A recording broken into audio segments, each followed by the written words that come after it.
பாதம் தொடும் பூங்கொலுசு தான தந்தோம் பாட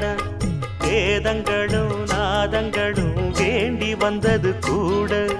பாதங்களை பார்த்ததுமே பார்வலிய மேல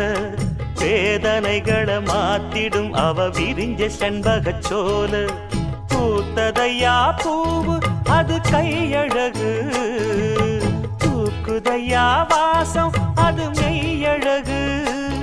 நான் வந்தேன் வாழ்த்தி பாட நல்லத சொன்னே ராகத்தோடு கண்டே சீத போல கண்டதும் நின்னே சேலைய போல இந்திரலோகம் சந்திரலோகம் சுந்தரலோகம் போற்ற கலைவா